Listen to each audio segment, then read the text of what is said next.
തിരുവനന്തപുരം കഠിനംകുളത്ത് Uber car തട്ടിയെടുത്തു. പുതുക്കുറിച്ചി സ്വദേശി സുഹൈൽ കനിയാണ് കാർ തട്ടിയെടുത്ത് രക്ഷപ്പെട്ടത്. പെരുമാതുറ ഭാഗത്ത് കാർ നിർത്തി ഡ്രൈവർ ചായ കുടിക്കാൻ പോയപ്പോഴാണ് ഇയാൾ ഇത്തരത്തിൽ കാറുമായി കടന്നു കളഞ്ഞത്.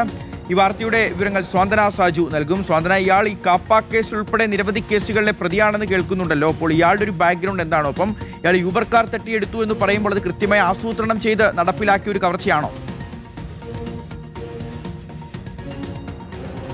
അഷിയാസ്, ഇന്ന് രാവിലെ 5:30യോടുകൂടി തിരുവനന്തപുരം കഠിനംകുളത്താണ് ഈ സംഭവം ഉണ്ടാകുന്നത്. നിരവധി കേസുകളിലെ പ്രതിയായിട്ടുള്ള സുഹൈൽ കനി 32 വയസ്സുകാരനാണ്. പുതുക്കുറിച്ചി സ്വദേശിയാണ്. ഇയാളാണ് ഇത്തരത്തിൽ ഊബർ കാർ തട്ടിയെടുത്തുകൊണ്ട് സ്ഥലം വിട്ടിരിക്കുന്നത്. ഇന്ന് രാവിലെ 5:30ക്കാണ് ഇയാൾ ഒരു ഊബർ ബുക്ക് ചെയ്ത് ഒരു ടാക്സി കാർ വിളിച്ചു വരുത്തിയത്. അതിനുശേഷം ഇയാൾ ആ ടാക്സി കാറിൽ കയറുന്നു. ശേഷം മറ്റൊരു സ്ഥലത്ത് എത്തിയപ്പോൾ ഇയാൾ പറയുകയാണ് ഇയാളുടെ ഒരു സുഹൃത്തു കൂടി കയറാനുണ്ട്, അതുകൊണ്ട് കുറച്ചു സമയം കാർ ഇവിടെ നിർത്തിയിടണമെന്ന് ആവശ്യപ്പെടുന്നു. അങ്ങനെ കാർ ഡ്രൈവർ അവിടെ ആ കാർ നിർത്തിയ ശേഷം പുറത്തേക്ക് ഒരു ചായ കുടിക്കാൻ പോയ സമയത്താണ് ഇയാൾ ഈ കാറുമായിട്ട് കടന്നു കളഞ്ഞത്. ഉടൻ തന്നെ ഇയാൾ തൊട്ടടുത്തുള്ള പോലീസ് സ്റ്റേഷനിൽ ഇതുമായി ബന്ധപ്പെട്ട ഈ ഊബർ ഡ്രൈവർ വിവരം അറിയിക്കുകയായിരുന്നു.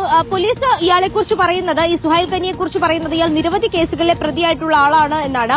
കുറച്ച് നാളുകൾക്ക് മുമ്പ് കാപ്പ കേസുമായി ബന്ധപ്പെട്ട ഇയാളെ നാട് കടത്തിയിരുന്നു. അതുപോലെ തന്നെ ഏതാണ്ട് 6 മാസത്തിലധികം ഇയാൾ വിവിധ കേസുകളിലായി ശിക്ഷ അനുഭവിക്കുകയും ഒക്കെ തന്നെയും ചെയ്തിട്ടുണ്ട്. അത് മാത്രമല്ല, ഇന്നലെയും ഇയാൾ തിരുവനന്തപുരത്ത് ഏതാണ്ട് 3ഓളം പേരെ ആക്രമിച്ച ശേഷമാണ് ഇന്ന് പുലർച്ചെ ഇത്തരത്തിലൊരു കവർച്ചാ ശ്രമം കൂടി നടത്തിയിരിക്കുന്നത് എന്നുള്ള കാര്യമാണ് പോലീസ് വ്യക്തമാക്കുന്നത്. ഇന്നലെ 3 പേരെ ഇയാൾ ആക്രമിച്ചിരുന്നു. ആദ്യം മർദ്ദിച്ച് ആക്രമിച്ചു. അതിനുശേഷം ബ്ലേഡ് കൊണ്ട് ഇവരുടെ ശരീരത്തിലാകെ മുറിവേൽപ്പിച്ചതിന് ശേഷമാണ് ഇയാൾ കടന്നു കളഞ്ഞത്. തുടർന്നാണ് ഇന്ന് പുലർച്ചെ ഇത്തരത്തിൽ ഊബർ കാർ ബുക്ക് ചെയ്യുകയും അതിൽ കാറുമായി ഇയാൾ കടന്നു കളയുകയും ചെയ്തത്. വർക്കല ഭാഗത്തേക്കാണ് ഇയാൾ കാറുമായി പോയത് എന്നുള്ളതാണ് ഇപ്പോൾ പോലീസിന്റെ അന്വേഷണത്തിൽ നിന്ന് വ്യക്തമായിരിക്കുന്നത്. അത് മാത്രമല്ല, തിരുവനന്തപുരത്ത് നിന്നും തന്നെ ഈ കാർ ഉടൻ തന്നെ കണ്ടെത്താൻ കഴിയും, കാർ ട്രേസ് ചെയ്യാൻ കഴിഞ്ഞിട്ടുണ്ട് എന്നുള്ള കാര്യം കൂടി എന്തായാലും പോലീസ് വ്യക്തമാക്കുന്നുണ്ട്. ഇയാൾ എങ്ങോട്ടേക്കാണ് പോയത് എന്നതടക്കമുള്ള കാര്യങ്ങൾ ഇപ്പോൾ പോലീസ് കണ്ടെത്താൻ ശ്രമിച്ചുകൊണ്ടിരിക്കുകയാണ്. എന്തായാലും ഇതുമായി ബന്ധപ്പെട്ടുള്ള അന്വേഷണം എന്തായാലും നിലവിൽ ഊർജിതമാക്കുകയും ചെയ്തിട്ടുണ്ട്. ശരി.